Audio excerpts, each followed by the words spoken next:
3.5 लाख लड़कों का रिजल्ट रोक दिया गया था। आप लोगों को भी होगा, जनवरी वगैरह में सारे teachers A to Z teacher, उसमें एक नाम हमारा भी था, सभी लोग का, अकेले कोई कुछ नहीं कर सकता। याद रखिए, आप सारे विद्यार्थियों ने, सारे लोगों ने साथ दिया। आज 3.5 लाख लड़कों का एक्स्ट्रा रिजल्ट आया कि नहीं आया?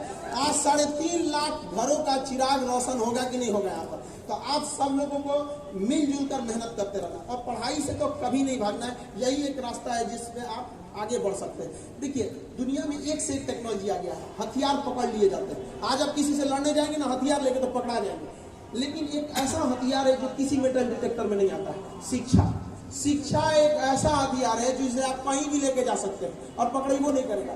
इसलिए हमेशा क्या रहिए, शिक्षित बनिए। शिक्षा का मतलब होता है सर्वांगीण विकास। आप बात कैसे करते हैं, जीवन शैली कैसा है, रहन सहन कैसा है, किसी के मुसीबत में आप काम आते हैं कि नहीं आते हैं। आप उन खुश नसीबों में से हैं जिनको माँ बाप ने पटना भेज दिया था पढ़ने के लिए। बहुत सारे ऐसे लोग हैं जो बेचारे गांव में ही रह जाते हैं, उनको नसीब नहीं हो पाता यहाँ आने का। तो आप इस समय को मत गंवाइएगा, वरना आप आने वाले समय में खुद को कोसिएगा कि आप कर सकते थे और आपने नहीं किया। सबसे ज्यादा तकलीफ इसी बात का होता है। आपके पास मौका है, अभी समय न लगाइए निर्धारित करने में कि आपको क्या करना है, वरना समय निर्धारित कर देगा कि आपका क्या करना है। 2 मिनट नहीं लगेगा आपको समय लगाने।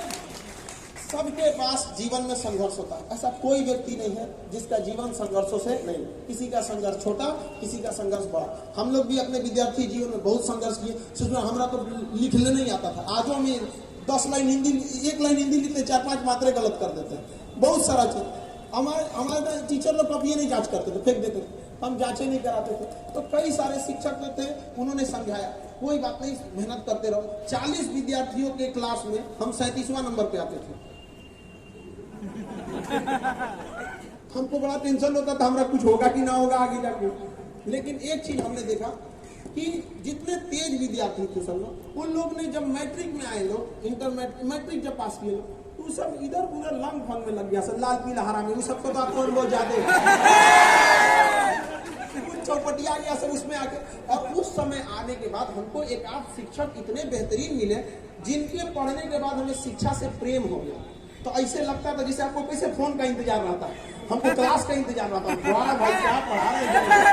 तो हमें लगा कि हम कमजोर थे नहीं, हमें कमजोर बनने के लिए मजबूर हो गए थे, क्योंकि हम किस लेवल का हम जान रहे हैं, उस लेवल का पढ़ाई नहीं जा रहा था। तो हमने जब पढ़े तो हमको एक जिज्ञासा ऐसी लगी कि अगर हम कभी गलती से टीचर बन गए, तब हमारा टीचर बनना उद्देश्य नहीं था। ये जिंदगी बड़ा अजीब है, आप ख्वाहिश किसी और चीज की रहेंगे, बन जाएंगे कुछ और, जिंदगी आपको कुछ और दे देगी। तो जरूरी नहीं कि आप जो चाहेंगे वही मिल जाए। अगर हर सपना पूरा हो जाए तो जिंदगी, इस दुनिया और स्वर्ग में अंतर क्या रह जाए। इस सपने देखना चाहिए, लेकिन पढ़ाई के लिए भी संघर्ष करना। हमारा फौज में जाने का उद्देश्य था, एनडीए में जाना चाहते थे, पढ़ाई वढ़ाई किए लोग, गए लोग वहां पर। वहाँ मेडिकल होता है, मेडिकल बड़ा टॉप होता है, जो पास उस कर जाते हैं ना, कई सारे उसमें प्रोसीजर्स होते हैं। हमारा हाथवा देख रहे हैं, बड़ी टेढ़ा है, दिखता है 21 डिग्री से ज्यादा टेढ़ा है। हमको ले गए यहाँ पर, ये ऐसा चीज में छाटा की संयोग नहीं हो सकता था। तो सबके सपने टूटते हैं, हम लोग को भी सपने टूटे थे।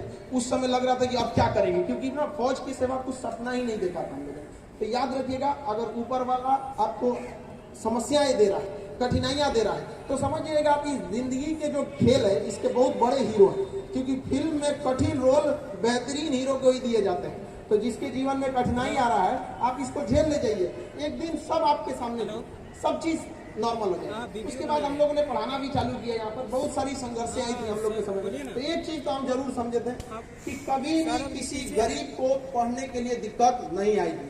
सरकार एक बार कहे थे प्रधानमंत्री साहब लोग, अब हम राजनीतिक बात तो नहीं बोलेंगे, लेकिन कहा गया था कि अगर सरकार 100 रुपया देती है तो पूरा पैसा जनता तक नहीं पहुंच पाता, उसका बीच में से आधा लूट लिया जाता है। हम ये कहते हैं कि हम लोग पटना से जितना शिक्षा देते हैं ना, गांव के अंतिम कोने तक को भी 100% पहुंचता है, 100%। इसके लिए हम लोग से भी जितना हो सकता है हम लोग उतना प्रयास करते रहते हैं। आप लोगों को भी अंतिम पीढ़ी तक को, अंतिम पंक्ति तक को भी शिक्षा दिया जाता है। आप लोग के पास यहाँ पे बहुत सारी व्यवस्थाएं भी रहती हैं, जैसे ये हॉस्टल हमने देखा। ऐसा नहीं है कि सारे लड़कों को यहाँ तक पहुँचने का मौका मिल जाएगा।